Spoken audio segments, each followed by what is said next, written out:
We are the creators of reality.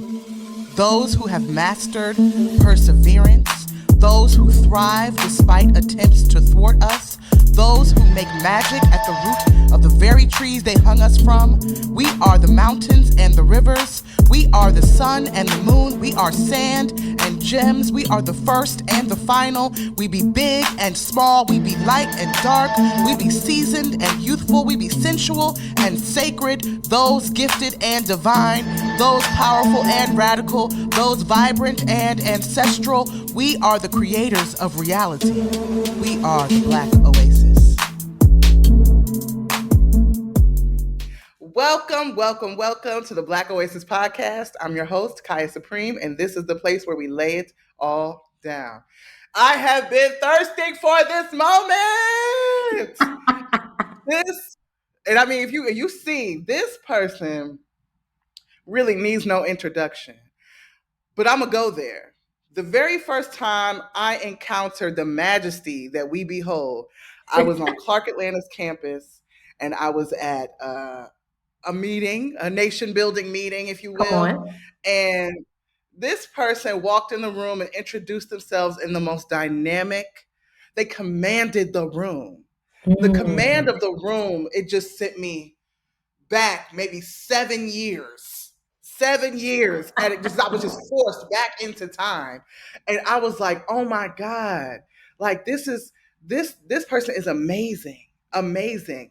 Such confidence, such kindness and care, such knowledge and intelligence. The person, like, you can see some people, they be talking, but they don't know what they be talking about. You be like, ooh, this person knows what they're talking about. And then the community impact, right? They create spaces. They have held the hearts and the creative careers of many people that I love and adore and hold close to my heart. The way that they're invested in community, the land, the people, our spirits. First, this right here, and let me say this, we're going to save this episode because 10 years from now, 20 years from now, 30 years from now, it's going to be somebody who's doing a fellowship in this person's name, okay? Come on. Ladies, gentlemen, and non-gender conforming friends, I introduce to you the illustrious, ebullient, brilliant, dynamic, phenomenal, divine, Dr. Erin Washington! Yay! Kaya! Oh my gosh. Look, I needed that energy this morning. Thank you so much, beloved one, because look, I'm just a mirror of you. I'm super grateful to be here. Just honored to be in your presence. This conversation on Black Oasis, you holding down a space for Black liberation and freedom and light and restorative healing and justice. You told me about this a long time ago. So yes, it's been in the works. Look, the spirit had to continue to work through. And it brought us, spirit, yes, all things in divine order. We come when we're supposed to. I just want to congratulate you because the space that you crafting is so dope. I've listened to many of these conversations, especially my beloved one, Dr. Daniel Black on the Toe Show. So many amazing conversations that you've had on this space. So you crafting the world and the community right here in the digital space of accessibility, the Black Oasis. Listen. And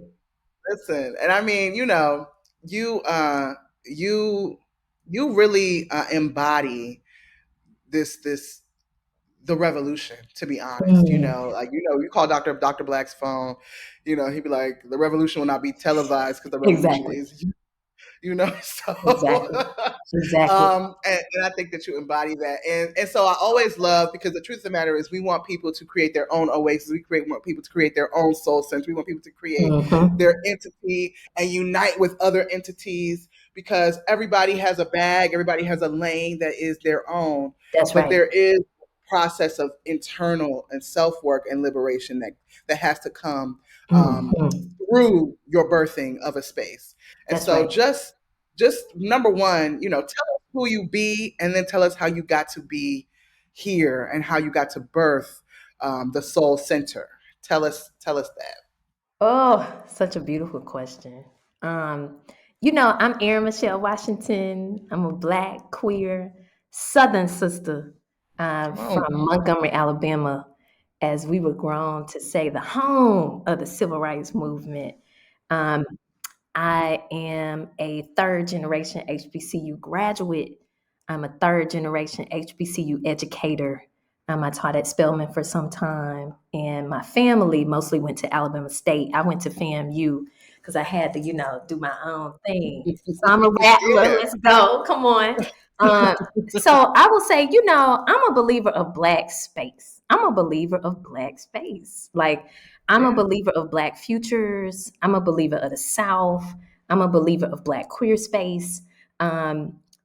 I believe that Black, queer, Indigenous folks will save us. Um, I show up in many ways. I'm a listener. I'm a mentee of some dope, amazing folks. One person being Shay Wafer, Ashe, Dr. Daniel Black, Ashe, Michelle Shay, Ashe, Rodessa Jones, Ashe, Georgette Norman, Ashe, my parents, Michael and Sandra, Ashe.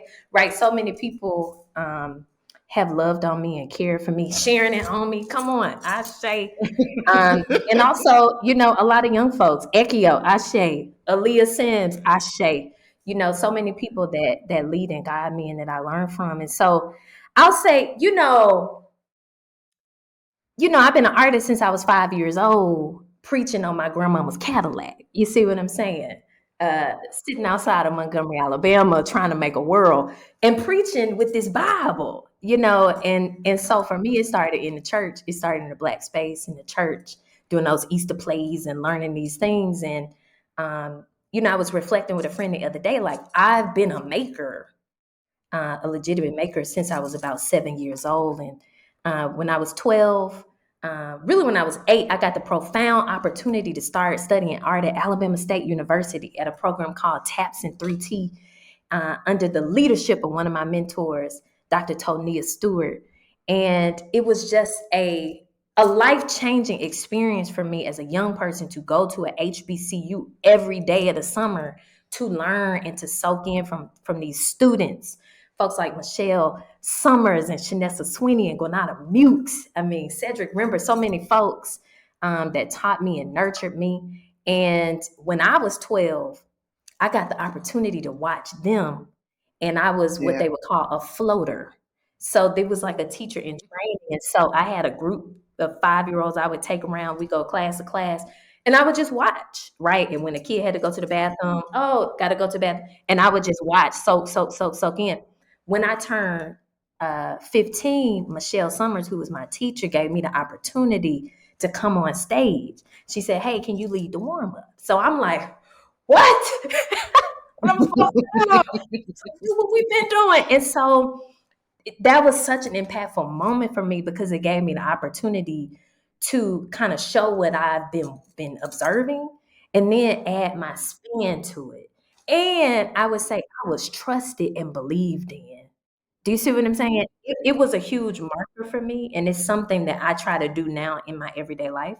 I believe and trust Black young folks to do what I Wow. know that they can do and to do what they say that they're going to do and to do things that they probably never imagined that they can do. Right. So I'll fast forward you. So, um, 18, graduated, went to FAMU, had a phenomenal experience, left FAMU, moved to California to get my master's in acting. Never been to San Francisco in my whole life. Moved to California, right? And I'm gonna tell you a little story of spirit quickly, and I'll get to now.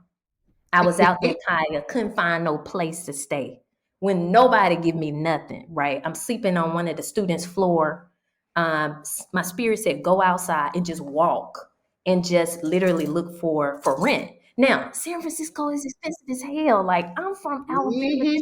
it's totally different. Could nobody come out there with me? You see what I'm saying? So I'm walking through the streets and I see this dude on the outside of a building on this motorcycle, and he's like, "Are you looking for a place?" I was like, "Yeah." He was like, "Well, this is my building. Come in and take a look." So I walked in, and he was like, "Are you a student?" I told him my story. He said, "You know what? I'm gonna rent to you." He said, "Do the application. It's for formality." Kaya, I got in that place, and when I tell you, It was so deep. I didn't even know the name of the street. I said, "Sir, what's the name of the street?" He said, "Washington Avenue." That's my namesake. I said, "My No, sisters." no way. I promise to God. And that would follow me my whole life when I left home.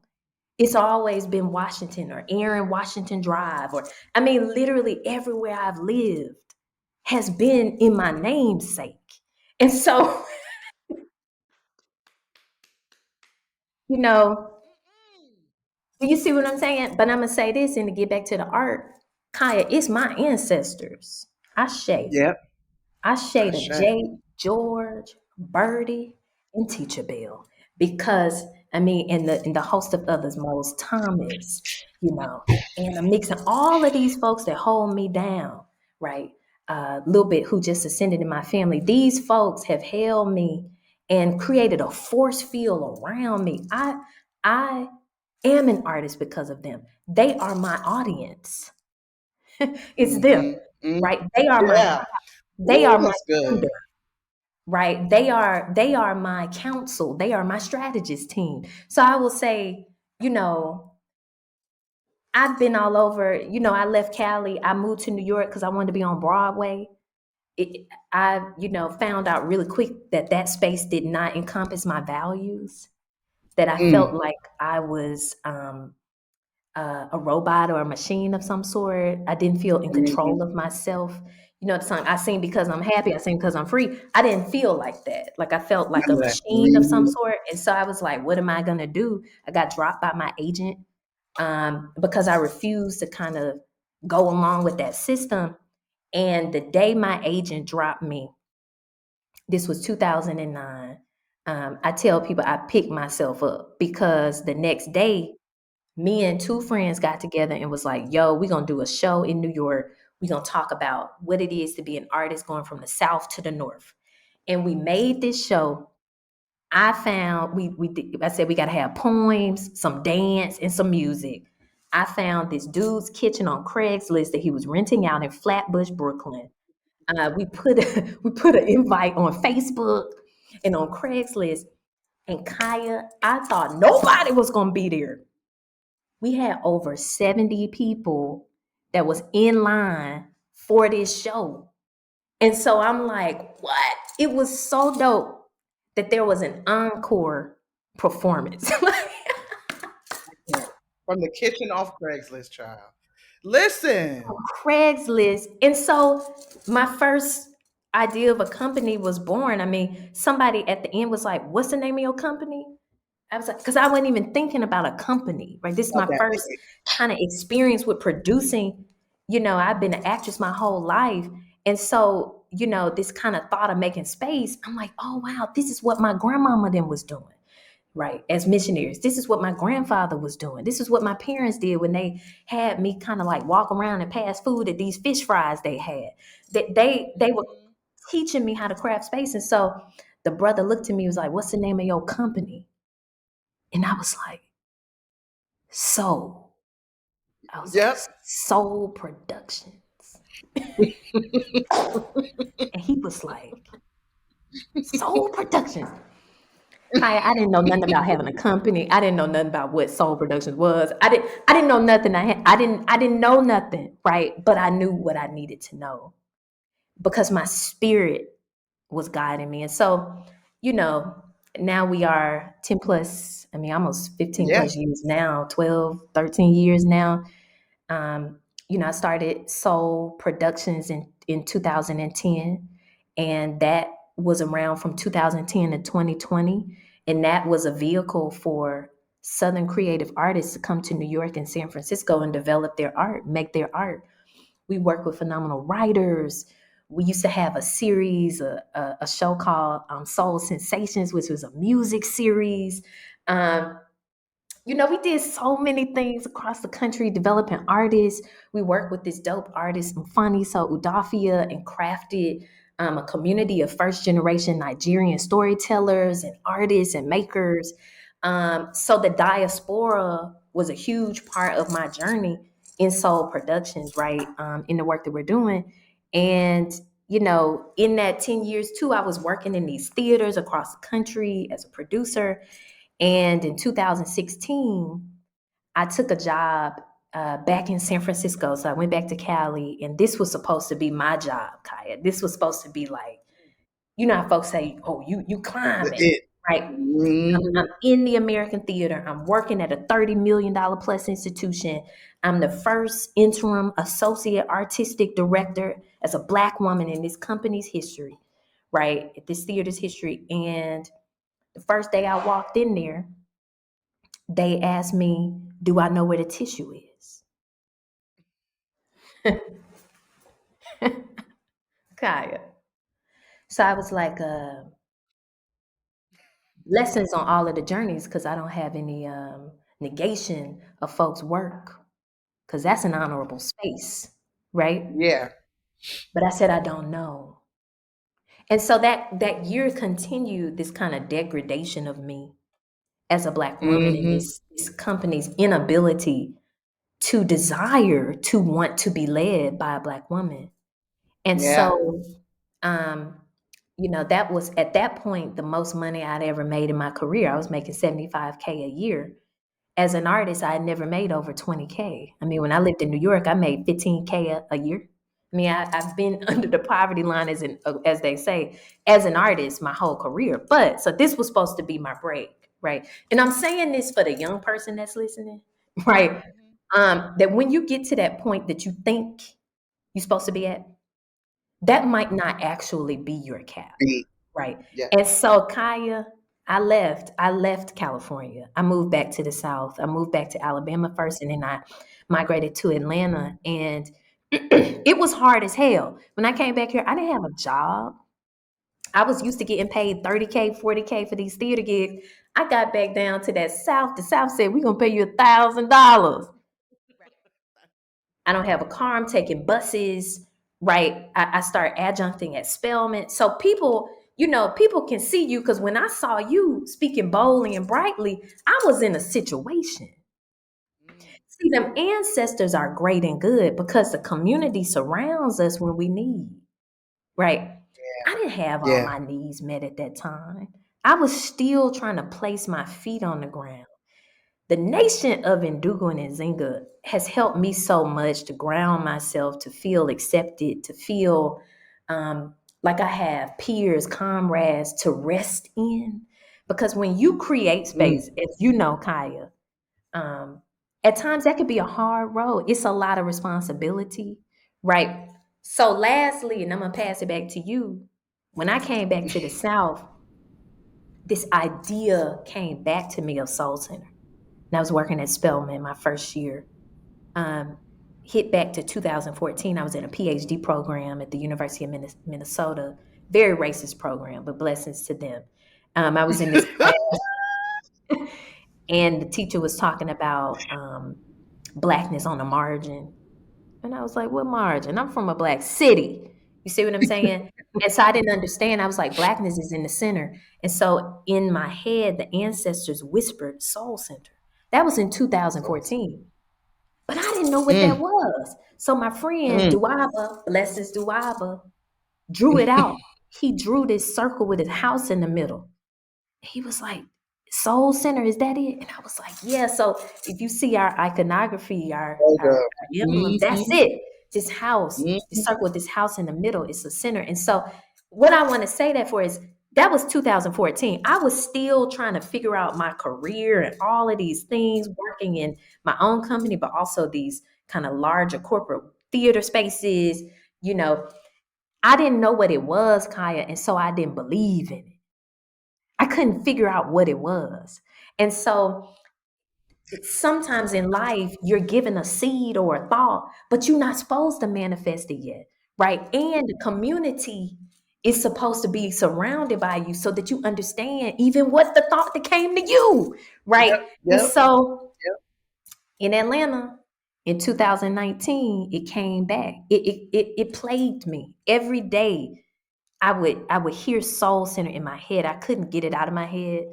I would walk down the street. I would see soul. Somebody would say soul. It was just like, what?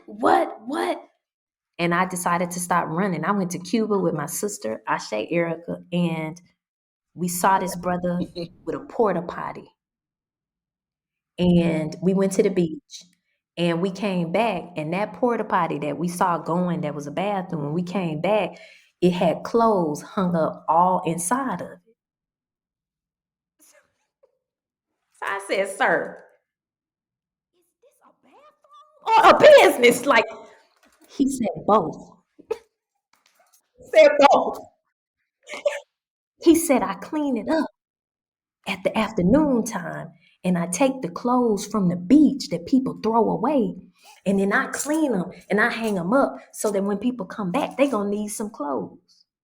So this man had a porta potty that functioned as a bathroom in the morning and as a business in the afternoon. And that took me out, Kaya, in such a deep way. When I got back to the United States, I was like, if I don't start this damn SoulCenter, like something is wrong. Like this, I saw this brother doing this, and the spirits were speaking. And then my cousin Kim, blessings to her, ascended. I was like, no, I gotta do this. And then literally I put out a call when I was at Spelman with some students that was in my class. 7 folks was like, "Oh, we'll be an intern." I was like, "Yo, we about to start a SoulCenter." They was like, "What is that?" I was like, "We gonna find out." And we started in 2019. Now we in year 4, 2023. We have a fellowship program that is now in its 3rd year. I say we have hired, we have hired fellows as staff members. We have a staff member now, Leah Sims. Ashe. We have created 2 film projects. Ashe. We have another entity called HBCUX, which is a digital platform space that we're building for Black creatives at HBCUs, one, to talk to one another, and then when they graduate, so that they don't just have to go pay millions of dollars at grad schools, they can connect to folks exactly like us, Kaya, independent Black creatives, right? And so it's a blessing to be in an ecosystem. And we have our creative studio, which is now fully funding our fellowship program. So we don't have to ask for grants, beg folks for money. We are actually hiring Black young folks, 18 to 35, to do the work of liberation and Black creativity, and funding them to say, "Hey, where you gonna take us in this art sphere?" And so I just, as an Ashe moment, like we just hired 2 dope folks that are gonna now run our fellowship program. That fellowship started with me and 7 young folks. Now it's 2 amazing qualified folks. Shout out Andrea and Graciela that are coming in. This is their 2nd week. So for me as a maker of space, it's been it's deep. It's deep. It's a deep moment. I said at Soul, I would have a cap of 10 years that I could be in active leadership, right? Because as a studier of Black theater history, I didn't want to replicate some of the things I saw in Black theater, that spaces were made just based on the personality of a founder, right? That the thought was just theirs, right? That if the founder dies or goes, it goes with them. No. SoulCenter will be beyond me. It's beyond me, right? I'm an impetus, but this is a legacy project. I want to give this away to Black young folks to say, "Hey, this is your space to craft. And as long as it's valuable and useful, we'll be here. And if you feel like it's not useful anymore, we will complete." Right? We are receptive to the needs of community. So, that's my spiel to now. I'm a maker, artist, Waymaker, as I call myself, and just a believer in Black folk. Kaya. That's what Exactly. Spirit follower. You said that. That's my life story in a nutshell. Listen, it always happens like that. I think we get romanticized by Hollywood or whatever systems and notions get brought to us of that God is going to be a big booming male voice that comes down from the sky. And it's been so simple, and the answers have been written from our big mamas. And you know what I'm saying? Like you said, Bell, my grandma Leela Bell. Listen, them bells know. Them bells when know. when you pay attention to the ground that you walk on, and Mm. the crops that you harvest, and the birds that bless you in the morning, and the water that keeps you sustained, and the trees that give you air, when you pay attention to the things around you, all the answers are written right there. Kaya, you All the answers. said that. And that's when you find yourself living on the streets with your namesake. That's when you find yourself literally being pressured and suggested through another person. Like that person's ancestors brought them to you while your ancestors Exactly. brought them to them. Just to pose one question: what's your business name? What's your business name? Come on, Kaya, you better put it together. That was a divine orchestrated moment That's of deep. different lineages working above us. It's above me now. To one divine moment so that you could manifest a seed that needed other things to germinate. Come on, Kaya. That's The it. young people need to know, listen, just stay in place. All you got to do Stay in is place. listen. Listen. And you Listen. don't have to know the full plan yet. That's the thing that stops us from making space. We think we have to have every single thing about it figured out at the beginning. But the journey will help us to decide and determine what is there. Because, see, it's not just about one person, it is about the whole, right? Yep. One person can't vision. No. That's a misnomer that the United States and these heteronormative systems have put out, right? Mm-hmm. I gotta bring in our ancestors into a space. Tony K. Bombara, Ashe. I've been thinking about her so much, right? She said, "A people entrapped in another people's fiction is an endangered people," Period. right? A people entrapped in another people's fiction is an endangered people. And then also she said, not all speed is movement. And so for me,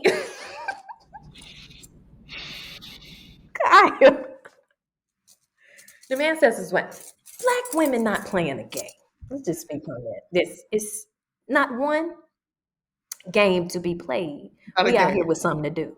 Serious.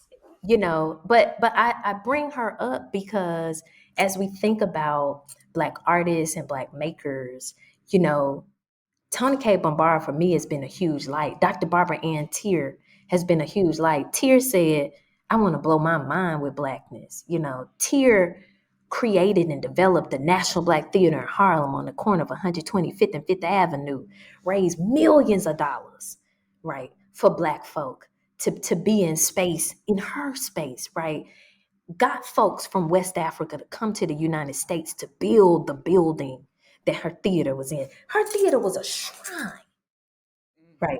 Her acting class, was at the club and at the Pentecostal church. She broke the bounds of what a stage was and what acting is. And so, for me, I've been in this line of people that know how to build and break, And so for the young folks, it's like, what are you building? Because like for me in my 20s, all I was doing, I was building, but I was breaking.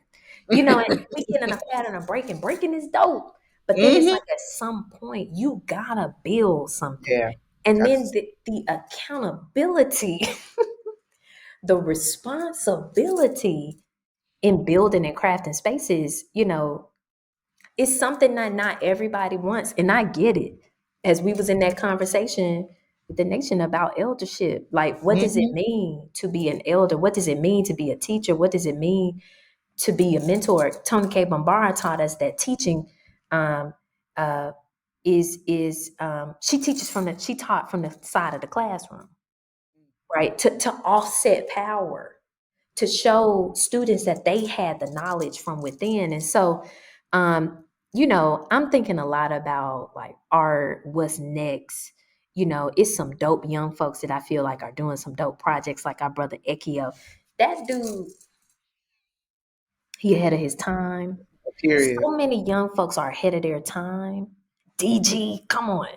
Yeah. Master. Master. Math. I love when I don't know who you are as I'm watching you. And I know you, but I don't know who you are as I'm watching you. That's my favorite. It's like, oh, you're in. That You're in. transformation in You know real what I'm time. saying? That transformation. Since we're talking about the brothers, Olamide, Listen, you bruh, know, anointed and appointed. He is. anointed and appointed. Lepsia, come on. She's divine. Divine, Divine. all of the, I mean, even within the community, so many anchors and folks. And so it's like, what is that future of Black art? Like, as you said, that we're not just kind of touting to Hollywood culture, right? That we are crafting Black liberated spaces. What does it mean to do that? Right? What does it mean to have accountability in Black spaces, artists? Right? Maybe sometimes it might look like, saying, hey, um, you know, I could get that role, but is that in my value set? Like, what Right. is your value set? How do you Right. set that for yourself? Does it What is the contribute to my accountability? quality of life? Yeah, does Yes. it contribute to my quality of life? Does it make me feel Yes. good about myself? 10 years, Yeah. 15 years, 20 years from now when it's viewed, how will I feel about that? How will my legacy feel about that? Like, at this point, the government, which is really the center of Hollywood, they will give you some money. Hmm. You see what I'm saying? But at the end of the day, what are you worth? And really, it's like, what are your ancestors That's the question. That's worth? the question. Like, for me, it's deep questions. That was mainly part of the reason why I stepped off the stage as a 20-something-year-old. I've been performing my whole life. Mm. And I realized, I just turned 39. I realized, wow, like, the stage has such a space of possibility, openness, and light. I mean, imagination, creativity, improvisation, but also that stage has the same potential to harm and hurt. Yeah. And so Yeah. it's like the stories that we make and create, the writers that write, we have to, in my opinion, the Panthers back in the day would say, we have to arm ourselves, right? I will say now, that's my crew. I would say now that we have to endow ourselves, we have to gift ourselves the possibility and opportunity of community, spiritual training, right? Love of self, information. How are we out here making Black art and we didn't understand the art that Black folks was making in the 50s, the 40s, the 20s, the And the 1800s? function of Like, it. Hmm. we had to understand our historicity, Yeah. right? To kind of understand where we are today. A lot of the conversations that folks think are new in 2023, Been us done. Black theater scholars, we heard that in the 50s. And Ain't so nothing new under it's the like, sun. how has it been re-evolving in our time and space? Why is this thread coming back up now? And maybe we need to check in with a Amir Baraka, Ashe, a Lorraine Hansberry, Ashe, a Maya Angelou, and ask, what intervention do you have now? What can we learn from a James Baldwin when he wrote an Amen Corner, right? And then when he boldly debated our beautiful brother Malcolm X, like, what does that mean when Black artists can come in space and say, hey, this is my thought, and this other Yeah. thought artist can say, hey, this is my thought, and we can talk through some of those things. In 2023 now, we see some stuff we afraid to say some, Kaya, Yeah. mostly because of the white system of critique that has Hmm. degraded us as Black artists. Hmm. I mean, if Hmm. you see a Black artist work and it's degraded, how then will you come and say, hey, brother, sister, gender nonconforming? Like, I saw that piece, but it didn't sit. Like, how do you actually form the words to have a healthy debate and critique in art culture? That has to be present. If not, we see folks out here, as my folks would say, acting a fool. I love your folks. I'm And gonna I'm just here say for that. wild art. I'm a wild artist. I'm here Hmm. for it. Question, make us uncomfortable. Period. Do something that is wild as hell, Hmm. right? As long as it got a basis and you understand the purpose, show us, train us to see how you see, right? But it's like in some of these larger systems, um, if Black folk are not actually the folk that are kind of creating these spaces, why would we expect for these larger majority institutions to welcome our thought or even believe what we say. That's their space. People have fought so long to make tables in their space, but it's like the actual harder thing to do, but it's the most beautiful thing for me to do, is to make that space at home. There are going to be some hard conversations in Black space, right? We don't have no racism conversation. It's not us, right? No. They don't have much to do with us. We're No. going to have that deep conversation of colorism, I say. Colorism. We're going to have some conversations around heteronormativity and toxic masculinity. We're going to have some conversations around queer culture or the lack thereof of acceptance in Black community, right? We're having conversations of beautiful about what it means for us to go back to the land, how it is for us to stand side by side our Black indigenous folk and indigenous folk, right? These are in the larger conversations in our diaspora, right? What does it mean in this South, right? This South in the United States being really, to me, the key to this African diaspora coming back together, and then us thinking that we don't have to be the same, right? We are many entities coming together as quote unquote the one, and so those to me are the beloved, beautiful, as some folk would say, hard conversations. For me, as Toni Morrison said, racism is somebody else's conversation. Colorism is our racism. Yeah, because there are some things that are in our soil that we did not plant, and they all come from that same tree of white supremacy. Everything you named is a child. It's a child. Is a seed of that tree, It's a and we seed. can. It's our responsibility to remove that soil. And you do so much work, and I just love how it's emphasized with our young people, right? Mm-hmm. And I'm noticing, and there's a tendency for elders to. We have elders who really support and give their all, and we have elders that are fearful because of the trauma they've experienced in their own lives, and they don't want Yes. us to go through the things. So they think that their advice and their suggestions are the things that are going to save us. But we know as African people, especially if we look in this book Muntu, shout out to Dr. Daniel Black for that. Come on. Muntu, the beauty of Africanness is the act of creating and recreating. We don't have statues. We have things that we build once, tear down, the wind tear that we build because the joy is in the creating. And so what is something that you would recommend? Because I normally ask people, what's your wish for Black people? But we're going to focus on the young people today. And this is my final question. What is something that you recommend for elders when it comes? Because we talk to young people about what they got to do, but what can elders aspire to do to continue to nurture the youth and their seeds healthily? And I'm talking about as far as embracing everything they bring, everything, regardless of what it looked like, all of it, because that's the new, and we need the new. We need the new. What are some things that elders can? Because you already harness such a willingness. You know what I mean? We're not critiquing how low pants are or how tight. We're not doing none of that. What are some things that our elders can do to ensure or to help bridge that gap that might be there, that resistance that might be there between our youth and the people who came before them? That's such an amazing question. Well, you're just such a genius. You're a genius. Stop playing. Because I need your answer on this. I would just say, the simple answer for me is it's multiple things for me, but it's simply listening. And like people say that, but it's listening, as my partner tells me, listen to hear.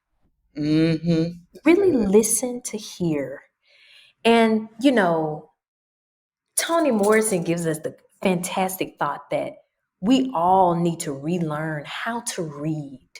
And so I would tell elders, elders gotta relearn how to read. And it's not just reading books or text, it's reading a room. It's reading space. It's reading energy. It's reading code, right? It's knowing that there are, as you said, new spaces that elders have not crafted. that these young folks have crafted thoughts, ideas, imaginings, and that it's like you are not elder the center of every room that you come into, Yeah, absolutely. nor should you be. Yeah. That the elder is really the person that can listen, not listen to talk or listen to teach, but listen to hear and listen to be, to just listen to be in space, Yes. in support of, and to wait for instruction from a young person to say what they need from you. It's not the assumption. And I've learned this from overstepping millions of times, thinking that I had the solution, the thought, when in actuality, Aaliyah had it, Tatiana had it, Mhm. Nanelle had it, Mhm. Joe had it, Jaquel had it. They actually got it. I think for the elder role is simply to one, take care of themselves, I say. Ashe. That's the first priority. Because you cannot, Mhm. you can't do nothing with nobody else unless that interior space inside is tended to. So Absolutely. it's like build yourself up. Yeah. Like, and don't feel bad about doing that. Really No. take your time with yourself. The second thing I would say is ask more questions. As my sister told me a few weeks ago, ask more questions than give more thoughts. Ask more questions, right? The questions are huge from elders to young folks, right? And then third, I would just say show up in their space. Make, if an elder has a space, make sure that that frame of that space has some sort of youth leadership in place, that frame of Mhm. that space has a youth as an elder. And my final piece is that the youth are the elders. They got the wisdom. They got the wisdom. They got the knowledge. It shouldn't take 50 years in time span for someone to be an elder, right? It's being an elder is a way of being, right? Yeah. It's not just your accumulation of years or experiences. It's some 15-year-olds, some 20-year-olds that have had some deep, impactful experiences that are blessed and touched from the ancestral realm and from God, Mhm. right? And the gods. And so where is space for them, right? We knew a Nina Simone at 3 years old was already proficient on the piano. She had Mhm. consistency, right? She Mhm. was taking care of her father by 6 years old when he was ill, right? By 10, she was leading her church choir. And so, are we to say that she wasn't an elder, that she didn't have, No, we're not certain saying that. wisdom, right? We don't want to say that. So, the bottom line for me is like, it's taking some of the ego out of what we Mhm. think elderhood is, or mentorship, or teachership is, and really saying, I want to be open to the possibilities of not being the center, Yeah. of knowing that the legacy that I have and I want to leave is not about me. It is about this larger communal, and knowing when to sit on the side of the classroom, and knowing when to um, say, "Hey, I'm now I'm back. I'm in the center," and then knowing when to say after you've listened for some time, "Hey, blessings to you." As a space of accountability, I feel like you've gotten off path of what you said you wanted to do. So there are some possibilities of, I will say, an elder can be a peer-to-peer mentor and mentee with a mentee. So there's peer-to-peer mentorship Mhm. where a mentor can learn from a mentee. So we're not even doing mentor mentee no more. It's peer-to-peer. I had one of my elders tell me that don't work. And sometimes it's very hard and very difficult. I've sat in sessions and heard former fellows tear us up, say we don't have this, and this. Hard to take. It's hard to take when young people that you adore tell you the truth. Mhm. But let me tell you how it shapes, and it continues to shape soul. They shape soul. It will be their critique. that we use to craft our future. It's not just the fruit. Oh, we happy. Oh, we happy to be here. That's cool. The affirmation is a huge space for us too. But between that mentee, mentor, that teacher, that youth, that elder, right? To me, elders have to be open to not being the center. The soul is the center.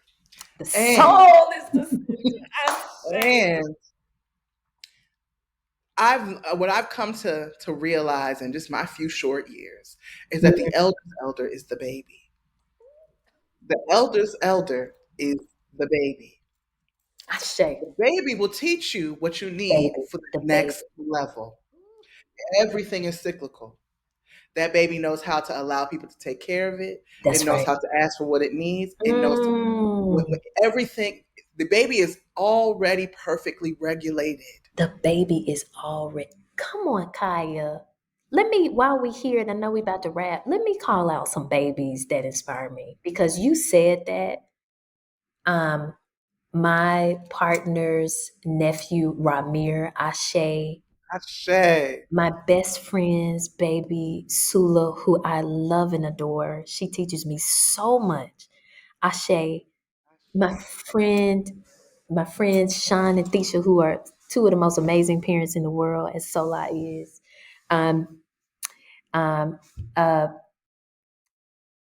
Their baby Math is 5 months, and their baby Galaxy, who's 4. Ashe. And so, blessings to I'm glad you said that, because for me, the babies are where it's at. I'm an auntie of so many people, bloodline and not. I mean, I'm gonna be the super aunt. Super aunts forever. Super aunts forever. Look, ain't no baby coming out of this one right here. Now, but I'm gonna always be there for that community as an auntie, as a person. But the babies, you said it, they know how to take care of themselves, and they got the wisdom. I mean, under 5-year-old, they're the closest to the ancestors that we got. The closest. And then our elders who are seeing. They have the clearest vision of the message that brought them here. The clearest vision. The kids, they haven't conformed to this life here. They don't even understand that they refute it, right? So they teach us how to. They the abolitionists, right? They the abolitionists. They practice refusal. Yes, they do. The babies. It's the babies. To the babies. And may they come to a world that we have crafted for them to be accepted and to be loved on, and may every road they walk on have a soft landing. Now, I do have an elder. Elder told me, you can't save folk. People got to go through situations. Ashe. But also, as folks told me growing up, heaven is a place paved with gold. And if we can say these things, I want to craft and see a future and see a world of Black futurity, that these kids will be present, that they will be well, that they won't have to deal with the violence that we've had to deal with in ancestors past, that they will walk directly into companies that have been made for them, designed for them to lead, that they will have trust funds that we build and set up, that they will have spiritual trust funds, that they will know that they have anchors to go directly to the moon, the stars, Mars, that they know that they are the engineers of future spirit, that their art that they make will recraft our legacies of trauma and history from our ancestors from many, many years ago. It's in them. It's in us, right? They have the message. They have the code of what is to come. And I pray that our generation believes in ourselves enough to continue to craft spaces like SoulCenter and Black Oasis, that are spaces that are housing this Black genius, right? And this Black futurity, so that they feel strong and stable enough and grounded enough and well enough to do the very same thing for folks after them. Because, Black folks, we came up in this spirit to spirit, may their spirits continue to thrive, and may even after we're not here 100, 200 years from now, may those seeds still be growing, You know, Period. I believe in Black young folks. They the future. They are our all in all, and it's our job to serve them. So how can they get in touch with you? Any young people? How Yes, can they find any you? young person, please, hit me directly. Soulc.org is Soul Center's website, www.soulc is in cat.org. And then my personal email is Erin, ERIN, at soulc.org. Erin at soulc.org. Hit me up, hit my line. I have a Calendly. You can set up some time with me. Just here to listen, to be a co-strategist, co-thinker, in space. Yeah, yo, hit our IG at SoulCenter ATL. We have mutual aid funds from time to time. We have our fellowship program, which is about to start. But if you are a young person, you have an idea, you have a thought, you want to be connected to other young folks, hit us up and we'll connect you to our community. Thank you for this robustly divine session. You are, I feel full. I feel full. Ooh. Thank you for filling my cup. Thank you for stepping into the oasis. Thank you for just giving your piece and your part. And thank you for just following spirit. That's all. Thank you for following spirit. I wish you nothing but more territory, more love, more joy, more peace, Ashe. more freedom, more trips to Paris, Ooh, all yes. the things one can desire. I hope you have those things, and more liberation and more vessels to put your Ooh, hands, more vessels to put Ashe. your hands on and in. Thank you, Thank you. Kaya.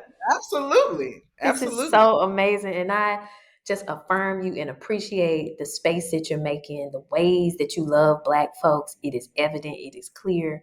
And may this space just continue to multiply, be abundant, and all of the just love, peace, joy, soul your way.